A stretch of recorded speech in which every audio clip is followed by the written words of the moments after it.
வணக்கம். இன்றைக்கி நம்ம பார்க்க போகிறது சோரட்டி வறுவல். ஃபஸ்ட்டு வந்து சோரட்டியை நல்லா வாஷ் பண்ணிவிட்டு தண்ணியில் மஞ்சத்தூளும் உப்பும் போட்டு வேக வச்சு கொஞ்சம் எடுத்துக்கோங்க. இந்த மண்ணீரலை நல்லா வேக வச்சு எடுத்து வச்சுக்கணும். அதில் கொஞ்சம் மட்டன் மசாலா, கொஞ்சம் தனி மிளகாத்தூள்,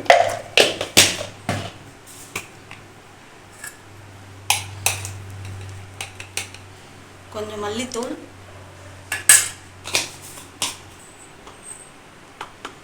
கொஞ்சம் மஞ்சத்தூள், இதெல்லாம் சேர்த்து அப்படியே வச்சுருக்கணும்.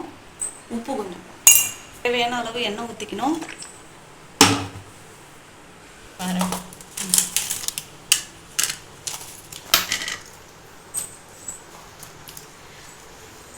இது கூட எண்ணெய் காஞ்சதும் பட்டை, கிராம்பு, சோம்பு, இலை இதெல்லாம் போட்டு பொரிஞ்சதும் நான் கொஞ்சம் சின்ன வெங்காயமும் பூண்டும் கட் பண்ணி வச்சுருக்கிறேன். அது போடணும். இதுக்கு சின்ன வெங்காயம் போட்டால் கொஞ்சம் டேஸ்ட்டாக இருக்கும்.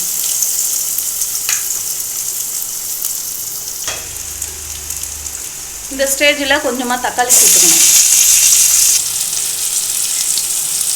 இந்த ஸ்டேஜில் அரை ஸ்பூன் இஞ்சி பூண்டு விழுது, கருவேப்பிலை கொஞ்சம் போட்டு நல்லா வதக்கணும். பச்சை வாசனை போனதும் நம்ம மிக்ஸ் பண்ணி வச்சுருக்கிற இந்த மசாலா கலவை, மண்ணீரல், மட்டன் மசாலா, தனி மிளகாத்தூள், மல்லித்தூள், மஞ்சத்தூள், உப்பு இது எல்லாத்தையும் சேர்த்துக்கணும். தேங்காய் சும்மா ஒரு ஸ்பூன் மட்டும்.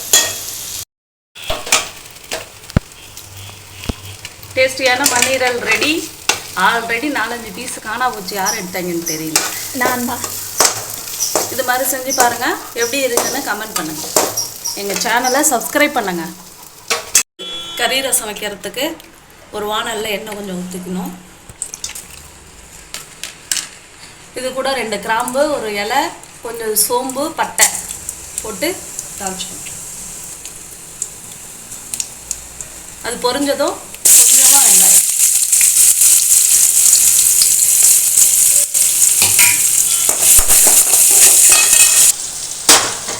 வெங்காயம் நல்லா வதங்கட்டும். இது வந்து கறி வேக வச்ச தண்ணி.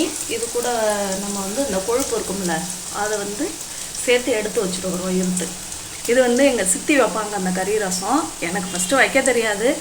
அவங்க எப்படி வைக்கிறதுன்னு ஒன் டைம் சொன்னாங்க. செம்ம டேஸ்ட்டாக இருந்துச்சு.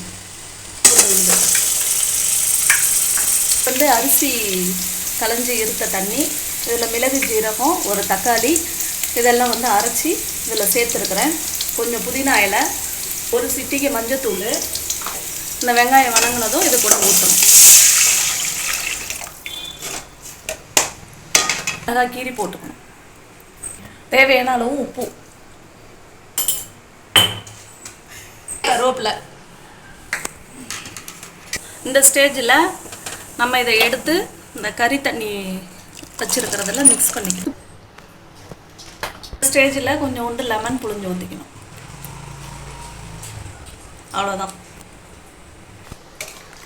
டேஸ்டியான கறி ரசம் ரெடி.